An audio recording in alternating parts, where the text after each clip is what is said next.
Le livre des Juges, chapitre 3. Voici les nations que l'Éternel laissa pour éprouver par elles Israël, tous ceux qui n'avaient pas connu toutes les guerres de Canaan.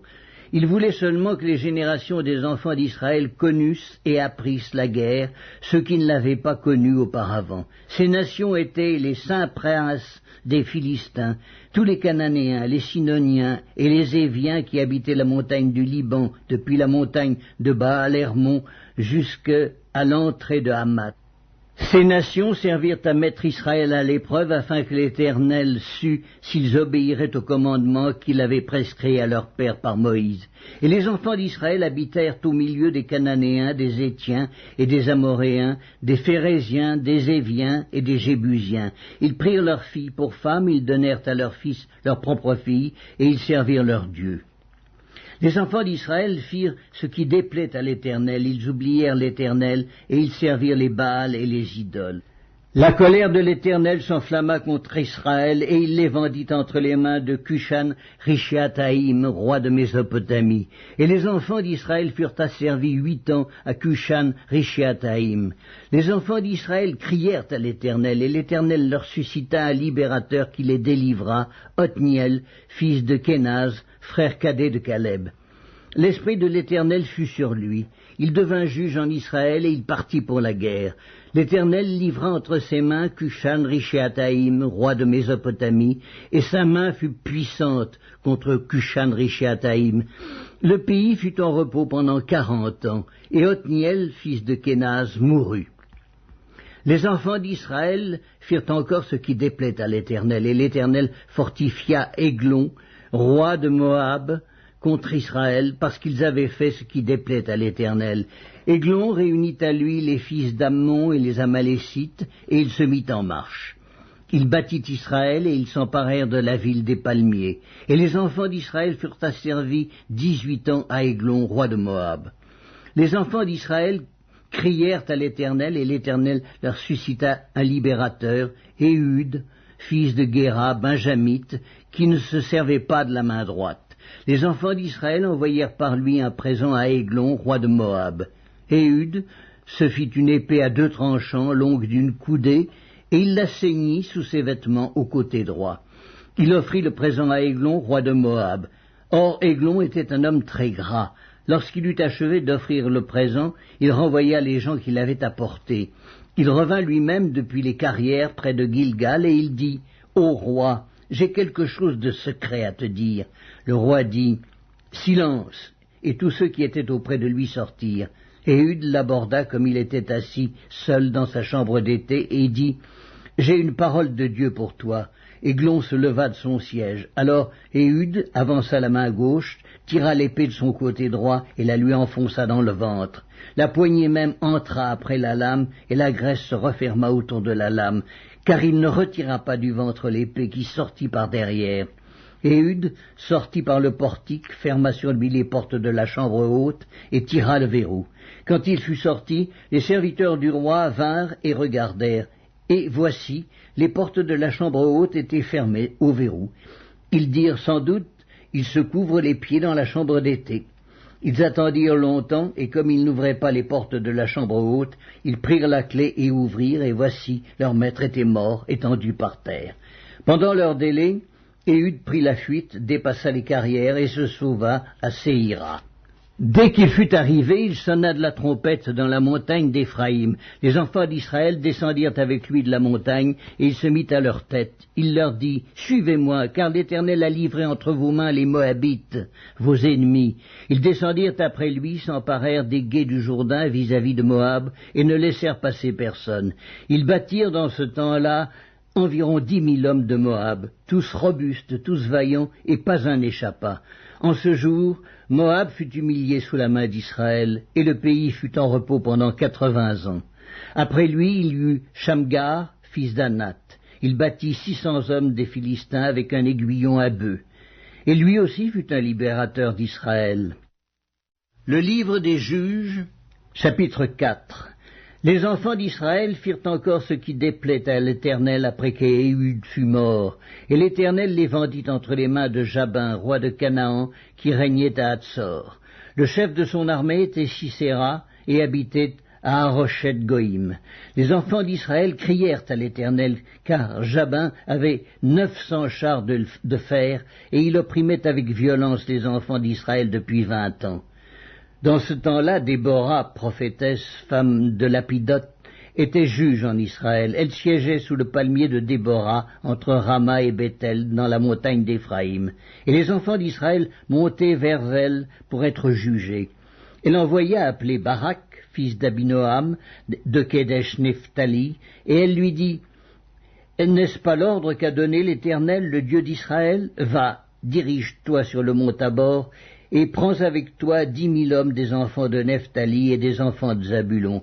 J'attirerai vers toi au torrent de Kison, Sisera, chef de l'armée de Jabin, avec ses chars et ses troupes, et je le livrerai entre tes mains. » Barak lui dit, « Si tu viens avec moi, j'irai, mais si tu ne viens pas avec moi, je n'irai pas. » Elle répondit, « J'irai bien avec toi, mais tu n'auras point de gloire sur la voie où tu marches, car l'Éternel livrera Sisera entre les mains d'une femme. » Et Déborah se leva, et elle se rendit avec Barak à Kedesh.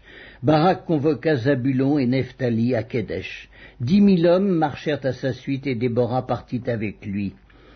Héber, le Kénien, s'était séparé des Kéniens, des fils de Hobab, beau-père de Moïse, et il avait dressé sa tente jusqu'aux chênes de Tsanaïm, près de Kedesh. On informa Sisera que Barak, fils d'Abinoam, s'était dirigé sur le mont Tabor, et depuis Haroshet Goïm, Sisera rassembla vers le torrent de Kison tous ses chars, 900 chars de fer, et tout le peuple qui était avec lui. Alors Déborah dit à Barak, « Lève-toi, car voici le jour où l'Éternel livre Sisera entre tes mains. L'Éternel ne marche-t-il pas devant toi ?» Et Barak descendit du mont Tabor, ayant 10 000 hommes à sa suite. L'Éternel mit en déroute devant Barak, par le tranchant de l'épée, Sisera, tous ses chars et tout le camp. Sisera descendit de son char et s'enfuit à pied. Barak poursuivit les chars et l'armée jusqu'à Haroshet Goïm, et toute l'armée de Sisera tomba sous le tranchant de l'épée, sans qu'il en restât un seul homme. Sisera se réfugia à pied dans la tente de Jaël, femme de Héber, le Kénien, car il y avait paix entre Jabin, roi de Hatsor, et la maison de Héber, le Kénien. Jaël sortit au devant de Sisera et lui dit, « Entre, mon seigneur, entre chez moi, ne crains point. » Il entra chez elle dans la tente et elle le cacha sous une couverture. Il lui dit, « Donne-moi, je te prie, un peu d'eau à boire, car j'ai soif. » Elle ouvrit l'outre du lait, lui donna à boire et le couvrit. Il lui dit encore, « Tiens-toi à l'entrée de la tente, et si l'on vient t'interroger en disant, « Y a-t-il ici quelqu'un ?» tu répondras, « Non. » Jaël, femme de Héber, saisit un pieu de la tente, prit en main le marteau, s'approcha de lui doucement et lui enfonça dans la tempe le pieu qui pénétra en terre. Il était profondément endormi et accablé de fatigue, et il mourut. Comme Barak poursuivait Sisera, Jaël sortit à sa rencontre et lui dit, « Viens, et je te montrerai l'homme que tu cherches. » Il entra chez elle, et voici, Sisera était étendu, mort, le pieu dans la tempe. En ce jour, Dieu humilia Jabin, roi de Canaan, devant les enfants d'Israël.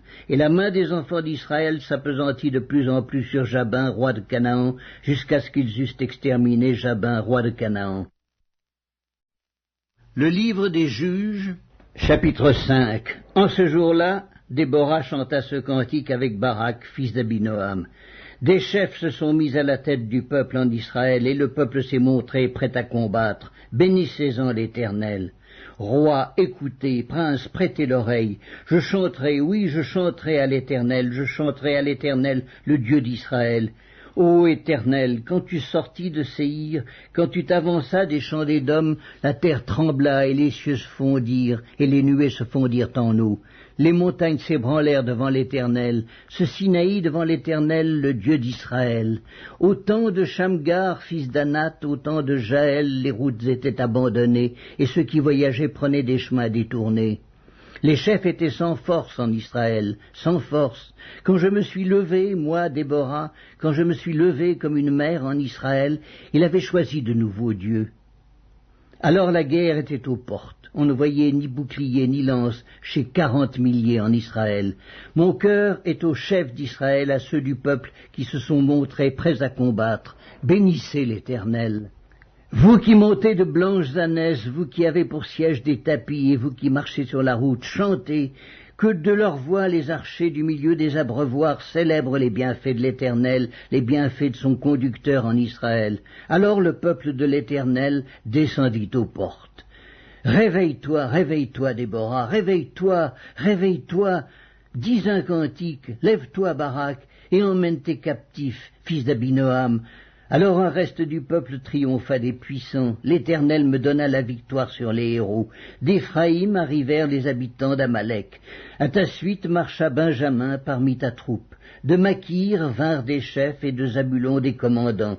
Les princes d'Issachar furent avec Déborah, et Issachar suivit Barak, et il fut envoyé sur ses pas dans la vallée. Près des ruisseaux de Ruben, grandes furent les résolutions du cœur. Pourquoi es-tu resté au milieu des étables à écouter le bêlement des troupeaux? Au ruisseau de Ruben, grandes furent les délibérations du cœur. Galaad, au-delà du Jourdain, n'a pas quitté sa demeure. Pourquoi donc s'est-il tenu sur ses navires? Hazer s'est assis au rivage de la mer et s'est reposé dans ses ports. Zabulon est un peuple qui affronta la mort, et Nephtali de même sur les hauteurs des champs. Les rois vinrent, ils combattirent, alors combattirent les rois de Canaan, à Taanac, aux eaux de Megiddo. Ils ne remportèrent nul butin, nul argent. Des cieux ont combattu, de leur sentier les étoiles combattirent contre Sisera. Le torrent de Kison les a entraînés, le torrent des anciens temps, le torrent de Kison. Mon âme foule aux pieds les héros. Alors les talons des chevaux retentirent à la fuite précipitée de leurs guerriers. Maudissez mes roses, dit l'ange de l'Éternel, maudissez, maudissez ses habitants, car ils ne vinrent pas au secours de l'Éternel parmi les hommes vaillants. Béni soit entre les femmes Jaël, femme de Héber, le Kénien. Béni soit-elle entre les femmes qui habitent sous les tentes.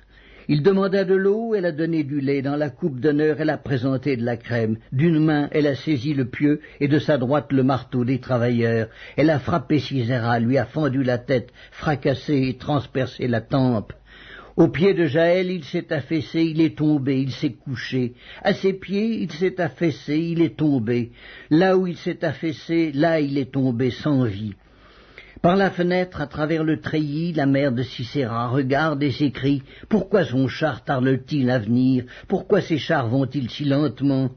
Les plus sages d'entre ces femmes lui répondent, et elle se répond à elle-même « Ne trouve-t-il pas du butin? Ne le partage-t-il pas?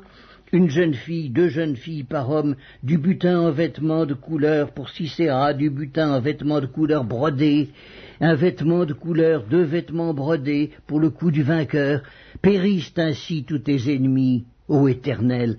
Ceux qui l'aiment sont comme le soleil quand il paraît dans sa force. » Le pays fut en repos pendant 40 ans.